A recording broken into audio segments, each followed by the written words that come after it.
Is talk about all the projects that we have open and have any special presentations. Normally, we limit presentations to 10 to 15 minutes and then move on to the commissioner's discussion. And by the way, the purpose of that is because we're not allowed to make decisions in closed doors, so we hash things out in meetings like this.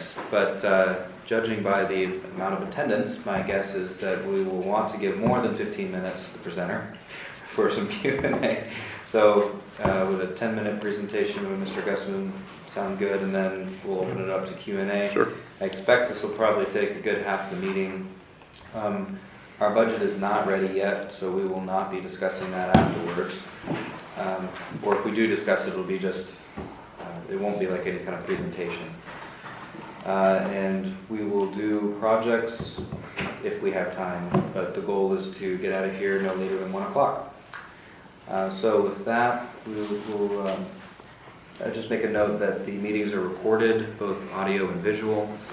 And they'll be posted later on the YouTube channel on our website. And the newspaper is pretty diligent at looking at them, so just remember that anything you say will be recorded.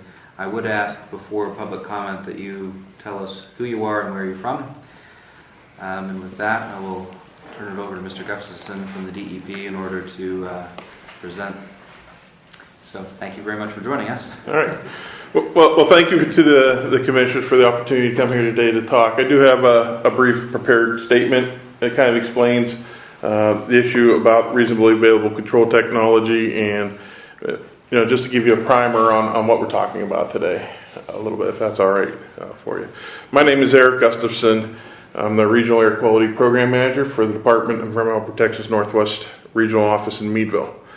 I'm here today to talk about the RACT, that's Reasonably Available Control Technology Averaging Plan, for NRG's Warren Generating Station located in Conewango Township, Warren County. I'd like to start with a little background on RACT. I'm going to use that acronym in lieu of Reasonably Available Control Technology and averaging plans, and I will briefly discuss NRG's application and answer any questions you may have following the presentation.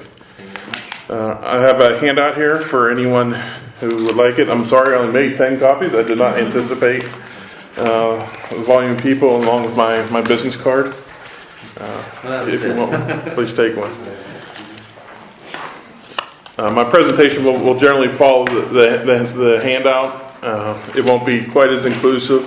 This handout is a summary of RACT requirements and averaging plan requirements. It's a partial presentation of the department's full presentation on RACT that's available on our website.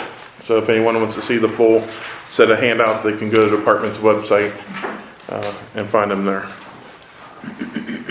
RACT is an acronym for the term Reasonably Available Control Technology, and is defined as the lowest emission limitation that a particular source is capable of meeting by the application of control technology which is both reasonably available, considering both technological innovation and economic feasibility. Okay, so there is an economic factor that gets factored into whether or not control technology should be applied to cases.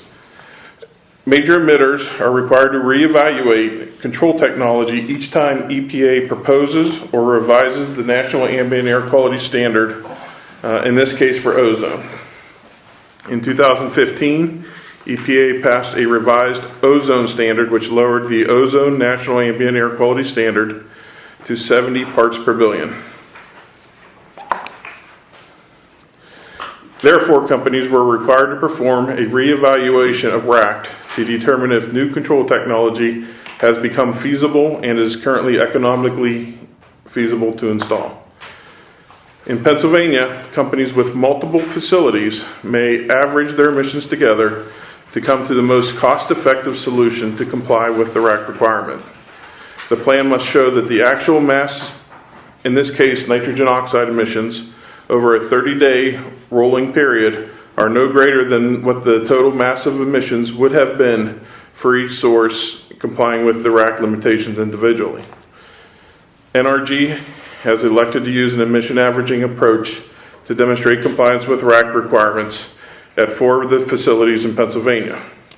Those facilities are the Newcastle facility, the Shawville facility, Hunterstown facility, and the Warren Generating Station. Now some background on the Warren Generating Station. NRG currently operates the Warren Generating Station as a peaking station, which means it only operates sporadically during peak demands for electricity. To give you an indication of what that really means and how much operating time goes on, in 2016 it operated a total of 84 hours throughout the year. During that time period it emitted 18.8 tons of NOx out of its permitted 400 tons. So a very small amount compared to what it's permitted to. Therefore, because of the small level of emissions and its operation as a peaking station, it is not cost-effective for NRG to install controls at the Warren Generating Station when the plant is operated so infrequently. The emissions from the Warren Generating plant will not increase above what is currently permitted or allowed by their existing permits. However, no new controls at the Warren Generating Station are being proposed because of the use of the averaging plan. It's important to remember that ground level ozone is created by a photochemical reaction between nitrogen oxides, volatile organic compounds, and sunlight. Therefore, the total amount of NOx and VOC emitted over broad areas have an impact on ozone levels in Pennsylvania, especially in Baltimore, the Interstate 95 corridor, and other cities like Baltimore, New York, and states like New Jersey. I understand that NRG has published a notice that the plan was being submitted as a minor operating permit modification. That approach is allowable under our regulations. However, DEP also believes that the averaging plan will need to be submitted to the United States Environmental Protection Agency as a revision to the state implementation plan. Therefore, a formal 30-day public comment period and hearing, if requested at that time, will occur prior to revising the facility's operating permit for the Warren site. Okay, so just to kind of review in summary a little bit about the Warren Generating Station in particular. Just to give you an idea of its size and the emissions that have been over the last couple of years, hours of operation. In 2012, it emitted 42.1 tons of NOx. In 2013, 84 tons. In 2014, 240 tons. In 2015, 25 tons. And in 2016, 18.8 tons. So the Warren Generating, I mentioned 4 plants during my presentation. The Warren Generating plant has the highest emission rate in terms of pounds of NOx per million BTU of any of those 4 facilities. Okay, that's why they're using the averaging plan. It operates so infrequently and is operations of peaking station. By installing controls on that plant, it just doesn't meet our cost effectiveness portion of the rack requirement. Well, I'll just end there, and I guess I'll answer any questions you might have. Okay. First of all, any questions from the Board of Commissioners? So you had Newcastle, Shawsville. What was the third one? Sure. Hunterstown. Hunterstown. Yep.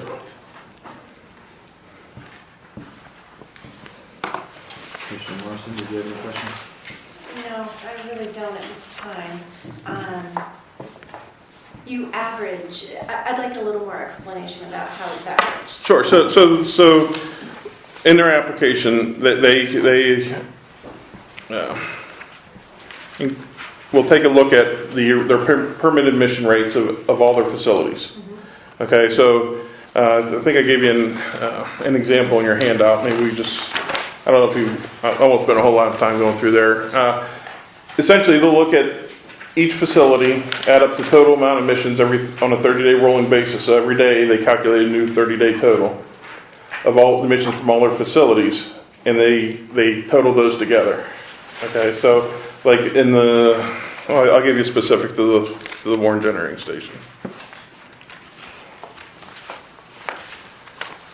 In the Warren Generating Station, they have an actual emission rate when they're burning oil, number 2 diesel at the site, of 0.77 pounds per million BTU. Okay, so they emit 77 pounds for every million BTUs that they generate through the combustion process. In comparison to other stations, most of the other stations on that list emit anywhere from 0.01 to 0.08 pounds per million BTU. All right, so they have a significantly higher emission rate than compared to the other facilities. Through an averaging plan, what that means, however, is the more that they burn at Warren, the less that they can burn at their other sites. Okay, so give you an idea of their operating hours. They're proposing to use the other sites anywhere from 25 to 30 days a month. In Warren, they're looking at anywhere from 3 to 8 days a month. Because the more they operate the Warren generating station, it takes away capacity they have throughout their system. Okay, so that's why they operate Warren as a peaking station, only use it when absolutely necessary to supply electricity for the grid. They're already severely at a disadvantage if they use it. Yes. They won't use it if they can. That's correct. And the other thing to remember under the averaging plans, a violation, if they exceed that 30-day rolling period, this averaging plan will be in each one of those facilities operating permits. So instead of getting one violation, it'll be multiplied by 4, because each facility will get its own violation. All right, so that's a significant deterrent to the company. What kind of fine is being paid for something like that? It can be anywhere up to, under the Clean Air Pollution Control Act, I think it's $25,000 a day. Up to 25. Yes. Any other questions from the Board of Commissioners? Other elected officials? I know I've heard, I can always tell when it's running because I live right across the street. Mm-hmm. And you can actually feel it in the ground when it's running. So, Like so I can just like in the wintertime I can feel it running. And sometimes in the summertime, in July and August, I can feel it running. But it wasn't all the time, I know that. Yeah, it usually occurs, again, whenever there's peak electric demand in the summer for air conditioning, and winter on really cold days. You know, people are using, they need more electric for heating. For the record, that was Ed Seebeck, Commonwealth Township Supervisor. All right, any other comments from the elected officials? Very good, and then I'll open it up to the public. Please keep your comments under 3 minutes. If you're going to go over, then just ask. And state your name and where you reside. You can just start this way. Mr. Abel? My name is John Abel. I live in North Warren in Conoco Township. I'm looking at the application that was submitted, and they talk about this averaging program. And there was apparently a previous comment. It doesn't say where this comment came from, but I assume a previous public process that questioned the legality of the averaging plan. They also print the response, which I believe came from DEP, to this previous comment, which says that the department disagrees and that it is legal, and then it goes on to explain why it's okay, basically, because if the generating station operates less than 30 days, then the average for that operation is low, because the lower number of days they operate, that gets figured into a 30-day average. I'm just wondering about this particular rule. Is that something that was legislated? Is that an interpretation by DEP? Could you tell us how DEP has justified that based on what legal authority? Sure. That comment that Mr. Abel has mentioned occurred in the department's comment response document that was written as part of the rulemaking process for the underlying rule. So whenever a new proposed rule is made, we obviously publish it. I'm sure the commissioners are familiar with that process. We publish it, we solicit comments from across the state, in this case since it was a statewide rule, And that was one of the comments that was submitted to the proposed rule. And then when we issue the final rule, we issue a comment response document, and that's the response document to the rule explaining why or why we did not make changes or why not a certain rule or condition is appropriate. And then there's an appeal period after that. If it's not appealed, then it becomes final. Could I follow up on that a little Sure. bit? I'm just wondering if any of the elected officials were aware of that rule when it was implemented, and whether or not you were involved in the comment. Who's not? Not I. You don't recall. Do you know when that was, Mr. Goode? I do not. Well, let's see here.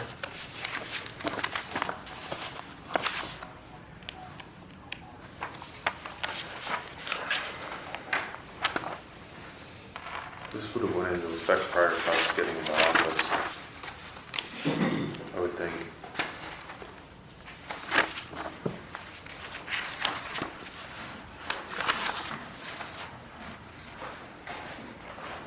I think you're talking about a repermit. Yeah, I would think that, I was not in the air quality program at the time that this was promulgated, but I believe it came the final, would have been sometime in 2016. Does the DEP have a mechanism? May 2016. Yeah, I actually do recall, because I went down and briefly met with you at Meadville, at your request, actually.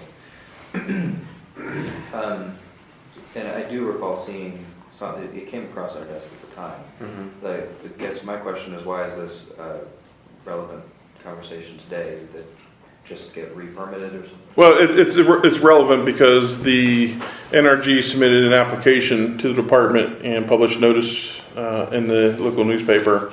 And in that notice, they said there was a 21-day comment period. We disagree with them on that. We believe that there will be a full 30-day comment period, and we're going to provide for a full comment period in response. So. Okay. And it'll be republished at a later date once we've completed our review of their application. I see. Okay. So what are the changes in the application? I mean, is it the same? It'll be exactly the same. The same system? Yeah. They just put it on the wrong form. A form. The regulations said that they could do that, but when we delve deeper into the process, we believe it needs to be submitted under a different process. So we'll accept their application, but we'll go through a different issuance process for it. Okay. So there will be a public comment period in the near future. Yeah. What kind of mechanism do we have in place to comment on something that's pre-existing? Well, this is a new regulation, so the comment period will be focused on whether or not the racked averaging plan is appropriate to the energy Warren generating station and the proposed conditions that we're proposing to change and modify in our permit to allow for that averaging period. Very good. So I'll hand over here. Yeah, my name is Aaron Stearns. I live in Warren, City of Warren. I just wanted some clarification. I see on their chart, Warren's going to operate 5 days, 3 days a month. But the number I'm looking at, 56.5 in the actual NOx mass. So what that's saying is our plant is going to put out more emissions in 5 days than some of these plants put out in a month. Is that correct? The emission rate at the Warren generating station is higher than the emission rate at the other plants. That's correct. Like Hunter's Town, there's 3 stations, and their combined total running 30 days a month is far less than ours. So we're getting more pollution than these other places, correct? In 3 days. In 3 days. 3 to 5 days, and everybody else gets... More NOx emissions, that's right. However, it's currently under their permitted levels that they're allowed to emit at this time. Thank you. Yeah. I'm going to piggyback. I'm Jennifer Riggin, and I work for Conowingo Township. And I want to piggyback off of his and ask, basically, you mentioned that because of the cost effectiveness, or lack of cost effectiveness, for their high emissions at the Warren generating station, and they produce more emissions in 3 days than 300 stations in 30 days. I guess my question is, why is that? And it's a two-parter. They just made a lot of renovations to this plant. So do they actually plan to utilize the plant more? I have a hard time with the cost effectiveness part when they just made all the renovations to the plant this past year. So, A lot of money. Well, certainly I can't speak on behalf of NRG of what their future business plan is for the plant or anything like that. What I can say is by using an averaging plan, the more that they use the Warren Generating Station, the harder it is for them to comply with the rack average across all 4 of their sites, because they're using a larger amount of their NOx emission allowance for every hour they operate here than they do at the other plants. So it's much more effective and cost effective than for business for them to run the other 3 plants rather than the Warren plant, because they retain capacity to do so and can generate more electricity at the other ones than they can here. Follow, did you get a follow-up? yeah, why are our emissions so much higher? It's just a matter of the technology and the type of plants that were installed. It's fuel oil. Well, it's not only fuel oil, but I'm not intricately familiar with the Hunterstown and the Shawville plants, but it also can be other control technology that they were required to install. They've modified their sources. They might have recently installed a newer, what we call best available technology. In that case, we do not look at economic feasibility, but what's best available out there. So it all depends on when they might have made modifications, what other existing requirements they might have at those other facilities, when that equipment was modified or upgraded, the emission equipment. How big is that station compared to the other ones? Was that 100 meg or something? How big is the generating station at Warren versus the size of the generating stations in the other ones? At Warren, the total rated heat input is 1,224 million BTU per hour. Each of the other stations have anywhere from 3 to 4 units. Like for example, Newcastle combined heat input looks like 2,350 million BTU roughly estimated. Shawville is over 4,000 million BTU per hour. No, more than that. 6 million BTU per hour. And Hunterstown is almost 7 million BTU per hour combined with their sources. So they have a larger number of sources and higher capacity at each of those other facilities. Can I ask one more? Follow-up, sure. Okay, thank you. So who is accountable to make sure that the Warren Generating Station has the best available technology to them? And who physically inspects that station to make sure? Yeah, so the best available technology is required whenever a source modifies their plant significantly or installs a new emission unit. Okay, so this we're reviewing through this application is reasonably available control technology. That does include an economic feasibility into the review process going through there. The Warren Generating Station is inspected by what we call air quality specialists. There are field inspectors, and they're actually based here in Warren. Oh. They're local. Good. Next. Mr. Gustafson, you mentioned that... I'm sorry, what's your name? Oh, I'm sorry, Diane Brandt, I'm in Dane Township. You mentioned when the Warren Generating Station burns oil. Do they ever burn anything else? Yes, they also can burn natural gas. But no coolant? No coal.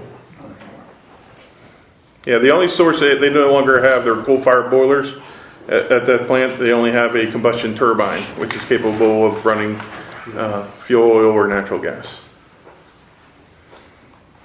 Very good.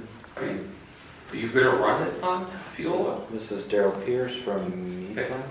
Yeah, Pleasant. Well, I'm with the Department of Environmental Protection. The permit currently allows the plant to run on both fuel oil and natural gas.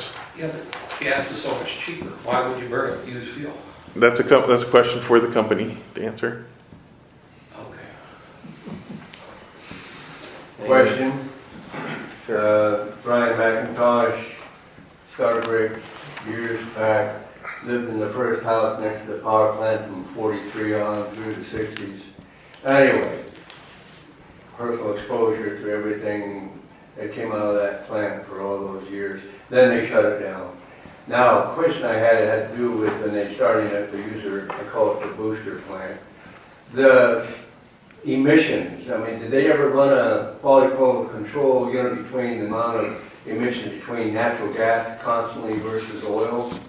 I mean, we know there's a difference. I mean, Sure. ExxonMobil is making massive changes with natural gas, and I was just curious, for power plants, and I was just curious if they had, well, the problem is they're behind schedule on their updating technology, because basically a lot of their emission controls that they had when they were still doing coal, you know, it's not surprising that they try to still use some of these emission controls for their oil, and they're not been able to. I mean, we're kicking out tons more in Warren than we are down in Newcastle, based on the fact that I don't think they've really updated their quote-unquote technology levels for this plant. So it is just a question that I brought up. Sure, the company does. Gas. The company does have certain throughput limits and operating limits on the facility, so I'll just review those real quick for everyone. They have an absolute cap of 400 tons of NOx per year. That's nitrogen oxides per year, in any consecutive 12-month period. So like January, February, you know, it keeps rolling every 12 consecutive months. When burning natural gas, NOx emission rates shall not exceed 0.499 pounds per million BTU. Heat input shall not exceed 2,005,000 million BTU, or 1,944 million cubic feet per year. And that's a consecutive 12-month rolling period. And they also have a capacity factor limitation when burning natural gas. When burning number fuel oil, the NOx emission rate, as the gentleman mentioned earlier, creates more emissions than natural gas does, and is a little more expensive. They do have to cycle their fuel oil through, so that's probably why they do burn occasionally. They can't let it sit there indefinitely. NOx emission rate shall not exceed 0.9 pounds per million BTU. Heat input shall not exceed 1,091,000 million BTU per year, or 7.8 million gallons per year.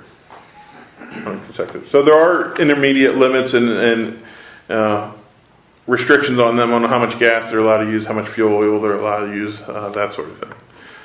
But overall, the 400 tons per NOx is the primary emission limitation that is important. 0.49 pounds per MMBTU seems awful high for a turbine these days. Remember, you have to look at when the turbine was installed. So they're grandfathered in.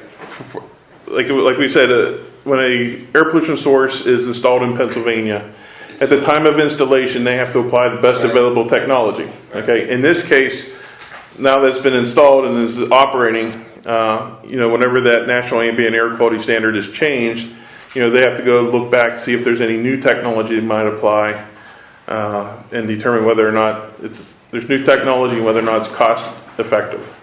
In this case, they're also allowed to use an averaging plan. They're averaging their emissions over the four facilities. That's the most cost-effective approach for them. Have you had any complaints over noise? No, I don't believe we do, but we do not regulate noise in the department. Excuse me again. So what was the percentage difference you think between oil and natural gas being used at that facility? One was 0.49, what was the other one? 0.21? It was 0.499 million BTU, pounds per million BTU versus 0.9. Just to give you an idea give you an idea on what that means. For last year, they operated 29 hours on gas, 56 hours on fuel oil. 2015, 10 hours on gas, 0 on fuel oil. 2014, 1,406 hours on gas, 0 hours on fuel oil. 2013, 449 hours on gas, 0 on fuel oil. And in 2012, 0 on gas, 151 hours on fuel oil. So it's really a decision that they make on how they can operate the facility to give them the operational flexibility they need. But then in 14, when they were running a lot of gas, does it tell you that the emission rate changed with that then? For The emission rate did not change, the pounds per million Yeah, BTU, that does not change when they're burning gas. Right. But the total emissions from gas certainly did change because they operated it more. Right. You know, the total volume. That's Other public comment? Questions? Yes, Terry Brandt, I live about a half mile below the powerhouse, and I've done a lot of work in there. This will have nothing to do with the existing coal-fired powerhouse, correct? The coal-fired powerhouse is no longer operating. They That do, is right. they don't have authority to I just operate. want to hear somebody admit that. Yes. And this will always be just a peak station? We don't regulate how they operate the site, whether it's a peak generating station or not. What I can say is they have a limit of 400 tons of NOx, and they have certain limits on their capacity, how much oil and gas they can burn. And based on the fact that they have such a higher emission rate than their other facilities, it's only logical that they would operate as a peak rate, because every hour they operate this site up here, they lose their ability to operate other facilities because it has a significantly higher emission rate in pounds of NOx per million BTU. And I wonder how easy it is to change this, the wording, the peak rate, you know. Well, the peak rate is not a permanent limit. It's more just a function of how the unit's operated, you know, to maintain the electrical grid. I think in Pennsylvania, you see a significant move to natural gas usage, more peaking stations throughout to maintain stability of the grid throughout the state. So. And it seems to me, someone else here had mentioned all the construction that's going on down there in the last couple of years. I mean, they have spent a pile of money, and as far as bringing everything up to speed to be as efficient as it could be, they probably aren't there. They probably don't want to spend that kind of money if they don't have to. Does anybody say they have to? You know, for the state aspect? Yeah. From the official, I don't know if there's a PUC requirement on that side of things. From us, you know, they have the combustion turbine is the emission source they're permitted to operate at their site. And, you know, as new regulations come on, we evaluate whether or not they apply to that, if they're required to change technology or not. Like I said, in this case, you know, there is an averaging option under the regulation. And that's what they're pursuing. Other questions? My name is Toby Anderson from Pleasant Township. So with this permit, do they have like a limited amount of time or number of times they can apply for this permit? Well, their application will be a modification to their Title V operating permit. Okay, so the operating permits are issued for a period of 5 years, and then they get renewed once every 5 years. So for the next 50 years, everything else, technology-wise, could be improved at these other stations while we remain producing more? I'm not going to speculate on what the future might hold or what regulations might apply. There's a possibility for that to occur, correct? Is that not to do anything with permits? Sure. I mean, I guess if there's no... I don't think that a combustion turbine is designed to operate that long, personally. Okay. But barring any further specific regulations that say combustion turbines must install this control technology, I mean, they essentially could, as long as the operating permit's renewed. Again, we go through that process once every 5 years, evaluate whether or not it's appropriate to renew it or not. So.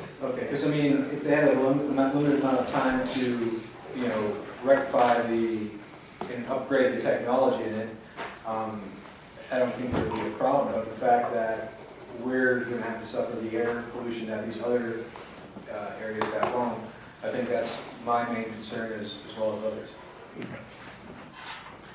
Out of curiosity, you know, we throw around words like pollution, but what's real tangible effect of NOx and such? Yeah, so NOx and volatile organic compounds are important because they're photochemically reactive in sunlight and they create ground level ozone, which is a serious pollutant. it generally is a transport pollutant, meaning the ozone or the NOx and the VOC that we emit in the western part of the state travels, gets photochemically reactive, and really has a more significant impact on the southeast Pennsylvania, Philadelphia. It goes down into Baltimore, New Jersey, up into New York. It's transported up in the New England area, those sorts of things. So the controls here are important, but on a much more regional, statewide, northeast United States impact rather than specifically to Warren County.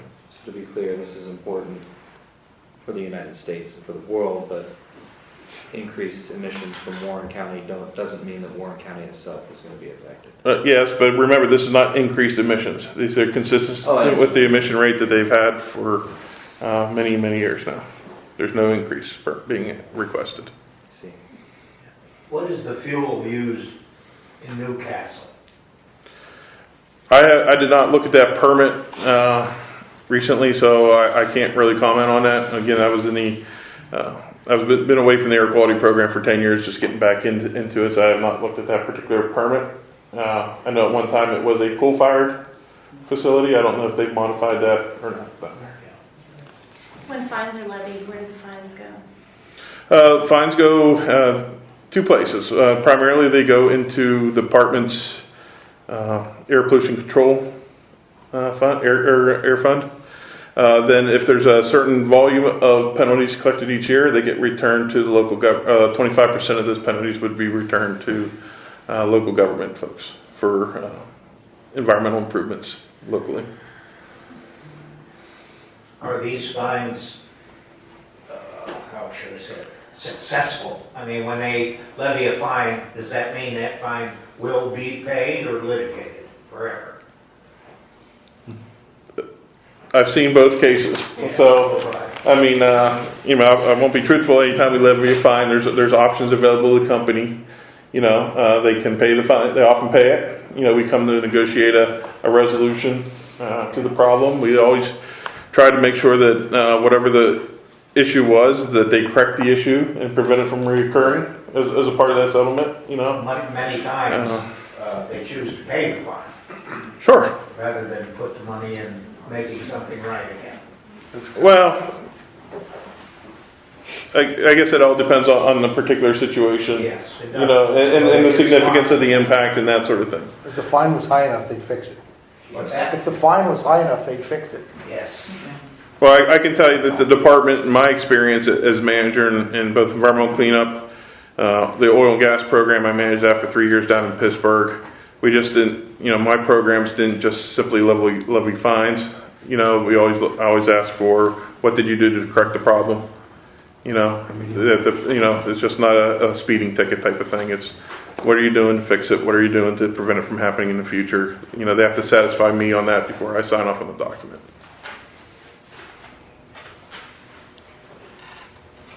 Any other questions? Can you confirm that Elwood National Forge and United Refining are also modifying their permits, their Title V permits? Are they on the same 5-year cycle? Yes, they both have permits that get renewed 5 years. And I believe both of them have rack submittals, case-by-case rack submittals. It's not like this where they're doing averaging. They're actually going back through to a particular evaluation for every source in their plant. So we'll be reviewing those permits and that information and issuing a determination for each of those sites on a case-by-case basis.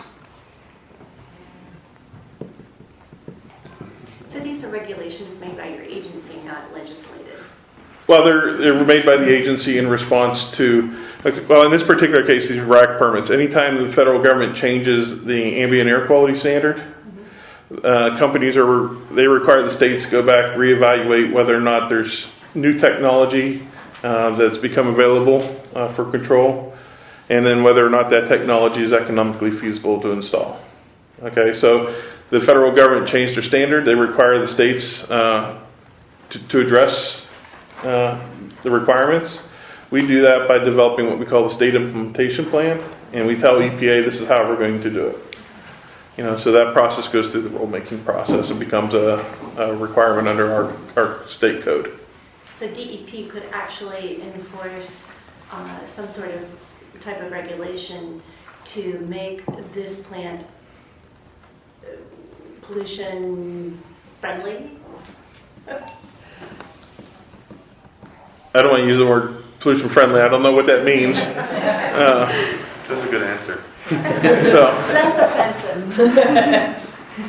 I think I don't want to answer that either because no, and truthfully because offensive takes a certain connotation depending on the size of emissions, the volume of emissions, those sorts of things. Do I find a plant that emitted 18 tons of NOx last year offensive? If it's not causing the local folks a problem, we have much higher facilities that emit much higher emission rates than 18.8 tons of NOx per year. Well, I think the problem is the averaging.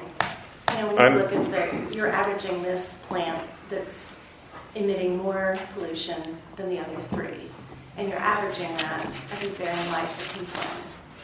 I understand, but you have to remember that the actual usage of this plant is so much less than what the other facilities are. Their total emission rates on a mass basis are significantly smaller than this. But the averaging won't allow them to put more NOx in the air over the you said 400 is the limit. That is the limit. It will not go above whether the they're current. averaged or not, it doesn't make a difference. It doesn't increase their allowable emission rate from the facility. There is a limit there. The averaging is simply there to say whether or not it's economically feasible to install controls at this point in time. They're making an economic decision not to control Correct. at this plant because it's more effective elsewhere and using emission reductions at their larger plants. What is the advantage of averaging to them? Well, under the advantages is that if they did not average, they would have to install or reduce their emission rates from that plant. They can hide the plant underneath those other three. Yeah. Why would they have to?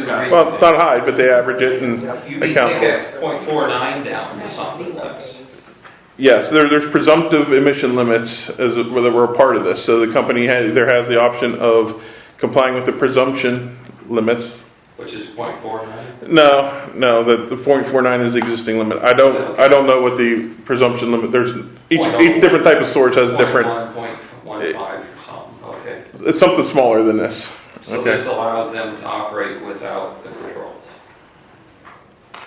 They're saying that they can maintain their existing emission rate and have it being cost effective elsewhere to either over control elsewhere, to meet the averaging period. Okay. And so the idea is that them polluting at an incredibly higher rate for a handful of days a month is no different than the other facilities operating throughout the month and producing a similar or less amount. I'm not sure I understand. Well, the perspective I'm getting on it is that okay, they're not going over the threshold in the month because they're only operating whatever. Well, remember they'll have two thresholds, operating thresholds. All right, so that plant can never go above 400 tons. Let's say if they closed all the other plants down, and they were only operating that facility, they'd have that 400 ton per year emission limit that they would have to comply with. All right. Even if they're averaging, they still have it. Even if they average, that's what I'm saying. If they close all the other three facilities down, they could emit up to 400 tons per year out of that site under their current permit. Okay? Right. But with the averaging period, they're not going to be operating anywhere near that because when they do, they're using up more NOx credits. Think like you have a savings account. Every time they operate that, they're taking, $49 out of their account where another plant operating the same would only take $10 out. So the more money you take out, the more emissions you take out of the bank, the less that you're going to be able to operate the other things. So a question. Yeah. If the Warren plant is operating 3 days out of a week, is there a limit on the daily output? No, it's a 30-day rolling average. Okay. So every day they look across all four plants and determine whether, it's a 30-day, let me see how this phrase. I want to make sure I get it right. It's a 30-day rolling period, yeah. So every day they look around, they look at the 30-day number, and they determine whether or not they have capacity there. If they do, they look at, can we run more now? Can we not run it? If we run it, will we be over our limit? If not, then we'll have to run another station, those sorts of things. I mean, they all juggle that, That's all part of their operational flexibility that they get through using the averaging plan. So I guess what my thought is, are there a few days during the month then that there would be excess amounts being distributed into the air, and then some days during that month there would be much less? There'll be many days where there'll be zero emissions from that facility. Because they only typically, like I said, in 2016, they operated that facility for 85 hours last year, in the whole year. Okay. So the other times it was not operating. Off that corner, I actually live in Russell, but just question. Would you personally, like on a day when they were doing their maximum amount of emissions, would you feel affected by that? Do you think that people that live here would be affected by that? I'm going to say no, but I don't live here. So there's a lot of reasons why people might be affected. I think the gentleman's talked about noise, rumbling. There's a lot of things that go into whether or not you're affected. Right. That sort of thing. I think the statistics sound like, all good. But then when you talk about it, like, well, what if I live right next to this place on that day that they happen to operate the plant at total capacity? It's just a thought, not a... I don't actually have a question. Okay. Well, I did have a question. You answered it. Okay. But getting back to this averaging, they can theoretically put this high pollutant into their average, not run this plant at all, and spread that pollution over the other plants.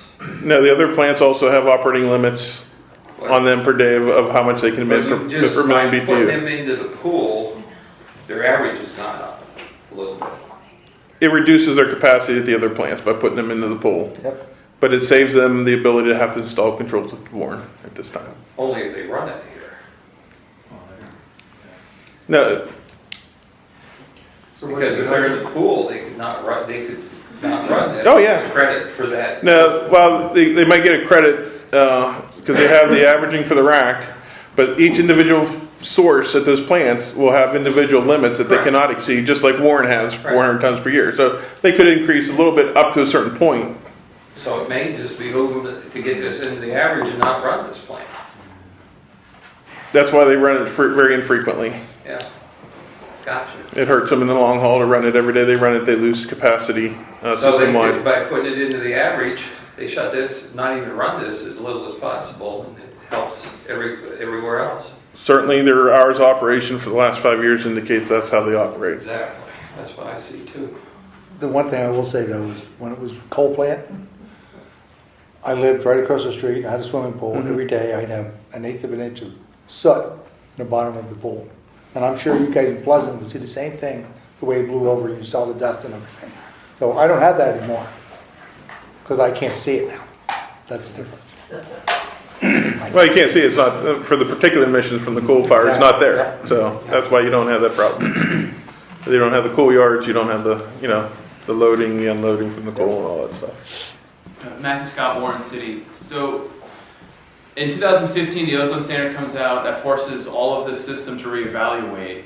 So they had another option, which was to try to just continue running as a separate plant without attaching to these other three. That's correct. Can you say what would have happened had they tried to apply for that individually? They would have had to install controls, Right. because they would have had to meet the presumptive rack limitation. Right. So this is really, it's not about protecting the other three plants. It's about keeping this somehow available for functioning, and they can hide it underneath these other three.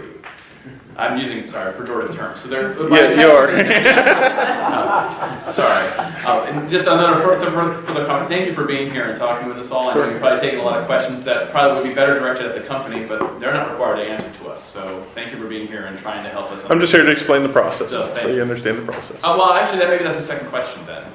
So 2015, the standard comes down. 2016, the rule on allowing averaging gets agreed to. It said April 22nd when I looked up the rules. Okay, thank you.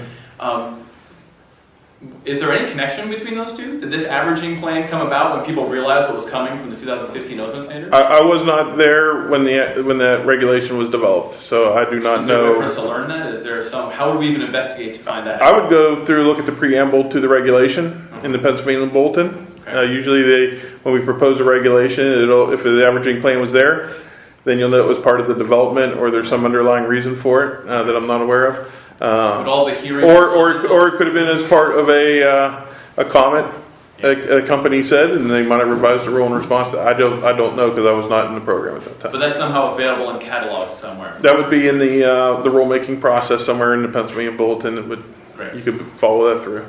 Yeah, thanks. Bedtime reading. Has this 30-day averaging rule been tested in court? The 30-day rolling averages, we have that on many different sources and different pollutants, and that's a very common standard to hold sources accountable to. So we have lots of 30-day rolling averages throughout the Commonwealth on many different sources. So does that mean that it has been tested in court and upheld by a judge? Yes. In fact, the 30-day rolling averages were originally proposed in federal court in response to, and I don't have the case, and I'm sorry, but it was a case back in the early 80s, I think, that's saying you need at least a 30-day rolling period to be federally enforceable. You just can't go by 400 tons per year. It has to be reasonably enforceable in a reasonable amount of time. And that's where the start of the 30-day rolling average periods became out of that court case. Just one more question. DEP just filed a state implementation plan for SO2, Conemaugh non-attainment area. This is also an SO2 source. I'm just wondering if that plan included pollution from this source or additional pollution. The plan did include it, that this source was a part of that plan and that evaluation. Whenever we do a state implementation plan, especially for that one, we evaluated all sulfur oxide emissions within the non-attainment area. So the emissions from this source were included in that evaluation. This time I'd ask that has everyone had a chance to ask a question? I'm essentially trying to cut off repeats because we're getting really low on time. So has everyone had a chance to ask something at least once? I have one more question that nobody's asked. I mean, I can go outside in the hall and answer it if you prefer. Can I email you? Sure. Okay, I'll email you then. Why don't we do that? You just give your contact information to the group. Is that something you're willing to do? Yeah. My email is egustomson@pa.gov. Thank you. I have it, but... Could I ask just one real quick question? Sure. And it's just a number answer, it won't take long. Out of those 84 hours in 2016, do you know the number of days, and were they consecutive days, or was it just... 85 hours. I'm sorry if I misspoke earlier. 85? I do not know if they were consecutive. Typically, picking stations operate either on very hot days in the summer. Maybe the gentleman that lives near can speak, or very cold days in the winter. Like I said, it was, and they could often operate for partial hours a day. So my staff member gave me a list. Let's see if he gave it to me. No, he didn't tell me the actual dates of operation. I don't know that. Okay. Can you tell me what the ozone standard was prior to 2015? It was 75 parts per billion, I believe. 75? Yes.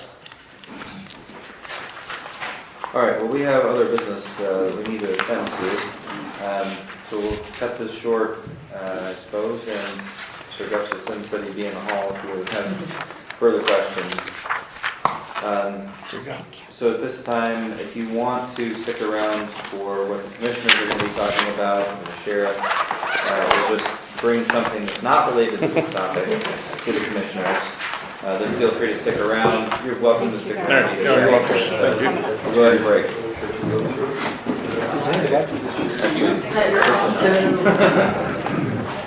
This might be on. Make it.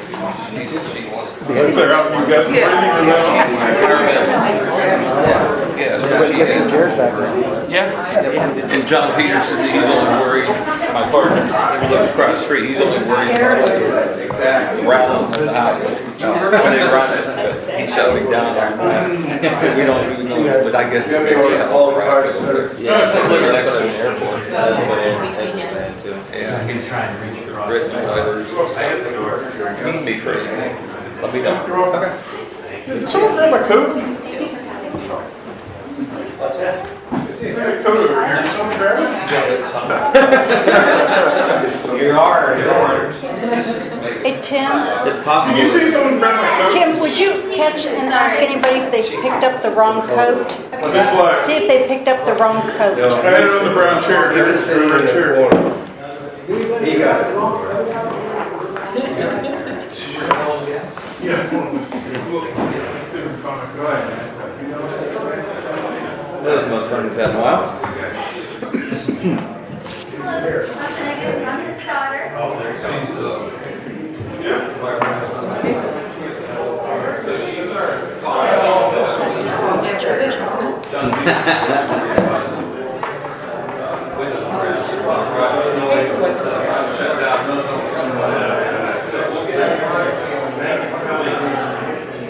Should have had this meeting in my office, it would have warmed my office up. It was 60 degrees in my office when I did it. I would have loved to have had that. Ours is warm. This one's warm. Okay. Back to the regularly scheduled event. We're not ready to talk about the 2018 budget, but we can make an announcement here that we're releasing it Thursday. So it will be out in the fiscal office for public review starting Thursday. And it was my intent to get a PDF to either Jeff or Pam or someone, if you could put it on the website too, so you have it posted. Yeah, we can do that. Great. Now, since the newspaper is not here today, I believe we actually have to run an advertisement stating that it's here for public review. I don't believe that the county has done that before, but no, we've always just announced it at a public meeting and then they put it into the paper. We can do a press release. yeah, why don't we do the press release and send it over to the paper, see if we'll just publish it. They will. That'd be- We can send it out, like you said, and say it's available on Thursday. And that may not be the final budget. I mean, even last year, I think we tweaked some things right at the end. We may be in a position to do that again, but it's within our right to pass a balanced budget at the end of the year and then modify it at the beginning of the year. By the way, speaking of that, do we need to amend the 2017 budget before the end of the year? Mm-hmm. Should we try to put that on the agenda for the 13th?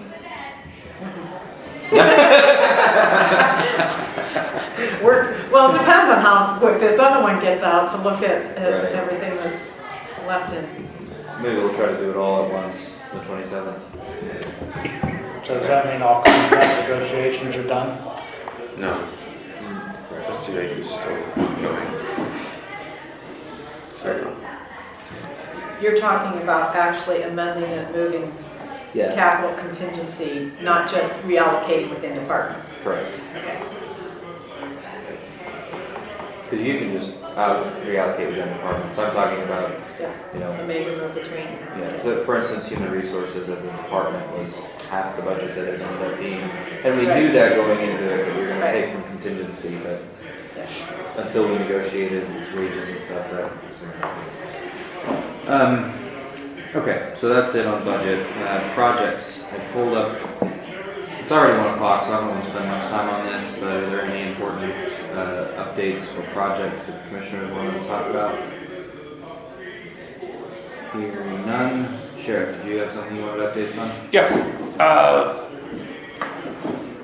Warren County is one of 4 of the 67 counties that have been selected for a pilot program. The funding will come through PCCD. What this program is, what PCCD has titled this program as the Sheriff Senior Check-In Service. What that means is that we would do presentations and seek senior citizens to register for the program, and what will happen is that with the grant money that is being allocated, that equipment can be purchased. What we're looking at is purchasing an automatic dialing machine. The one that I have looked at is called the CARE program. It's through Cox Communications out of Atlanta, Georgia. Those registering, what we want them to do is to, obviously we want to know who they are, their address, phone number, if they have a backup number. They will get a call based on what their preference is, whether it be every day, every other day, X amount of times per year. And what it's doing is checking on them to make sure that they're okay. So it calls them, they pick up the phone, it says automated voicemail or message. Yes. Press 1 if you're okay, sort of thing. Yes. If we don't get a response, then what we will do is their backup person will be contacted. If we can't get anybody, then we will dispatch a sheriff's car, state troopers, municipal police, or whatever to do a public safety, public welfare check on them. Do they cede, by signing up for this, do they sort of cede a right of privacy so that you can actually enter the home? That's a good question. It's never been posed. What we have done in the past is, if like with the hospital program, the hospital lifeline program, is that if they don't, there are times that we've had to force entry. A lot of it is the circumstances. You see someone down, right. But I think it would benefit those who live by themselves, and there are some people. Our population of 65 and over is just short of 17% in the county. So, and this came to the governor's office through PCCD, and if it's successful, and what we have to do is we have to report monthly how many contacts, what actions we took, what were the results. It's actually fairly simple. So, just another, to me, it's just something else for our seniors. So you need us to pass an agreement through a meeting? Yeah, I give Pam the signature page. I think it's just, ours is just a voice of support. I don't know that we need to pass Well, there's signatures. There's a grant that he's applying for Yeah, that I'm the commissioners have to applying sign. We have to sign Carl's too. Yeah, I don't know. So maybe it doesn't need to go through. Yeah, it doesn't. We'll take a look at it. Because you're just applying for it, correct? Yes. Yeah, so And it's on, Okay, it's so on you're not my making an desk agreement now. with the state? No. What's that? You're not making an agreement with the state? You're No, just- I don't have this those is for just Okay, then yeah, I think we can just sign that. Good. Go, I'm just saying because I signed it already. I was looking at it like, okay, he's applying. I applied for $11,500. There's $50,000 for the 4 counties. I'm going to change that to $12,500. Okay. So then we need that divided 4 ways. Each county will get $12,500. Warren, The cost of the county will really just be in the equipment and time, right? well, in this grant, it is allowed to claim some wages for marketing and reviewing the, keeping. But not actually going and physically knocking on doors? No. But I'm going to change it to $12,500 Okay. because the equipment is about And this is the type of grant, you're not just getting the grant, you actually have to bill against it? So, in other words, let's say you get the $12,500. You have to actually expense up to that limit, or they're just going to write us a $12,500 check? I have to submit the budget, and they will give us the money based on what our program, what we apply. Consistent with most PCD grants? The last PCD with the Children's Advocacy Center was reimbursable. So they give us an award letter ahead of time saying, yes, we'll give you $12,000, but we don't get $12,000 until we submit receipts. I don't know if that's for sure the way this goes, but that was PCCD. Okay. I think that's, I do think that's the way most of them go. Okay, very well. And if anybody's ever applied through PCCD, to me, it's a very visible process. Carl has. Carl does. That's good. I try to put it on Carl's. I didn't know if he could give you any suggestions. The last one that we got was when we went from paper license to carry. to the card system. And that was $15,000 for purchase equipment. And I know they are particular about getting your reports filed back. Yes. They are going to use a certain amount because the Child Advocacy Center almost ended up losing theirs because they changed people and things got dropped in there. And Yeah, you almost spent $15,000 in time trying to apply and get the grant and maintain it. You don't know how many times I wanted to. We're being recorded after. But I became very, very frustrated because it doesn't. You make changes, and they kind of lock you out until.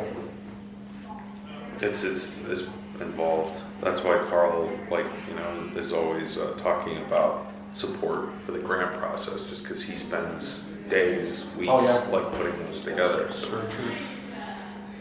Pam, something else that Chef Claycamp needed was the DUNS number and the SAMS or CAGE number. I told him to go see you before. I just haven't had a chance to look at where they might be. Many. So, okay, Yeah, all right. this is really. I will look though to see if I have it handy. I think we should get rid of. The county should have one. The DHS has one, and we have one. Oh, the courts do too. Yes. Probation has one. Yes.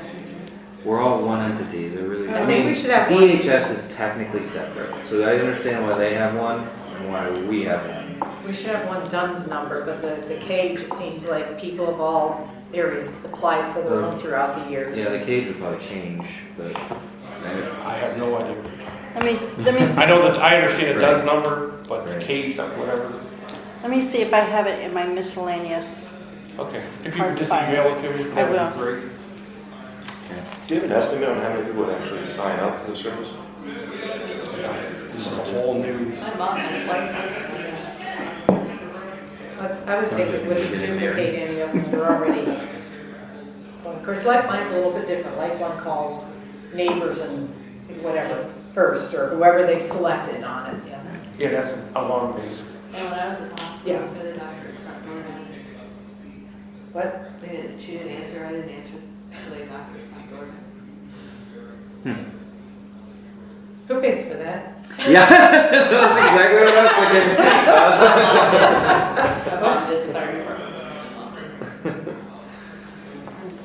All right.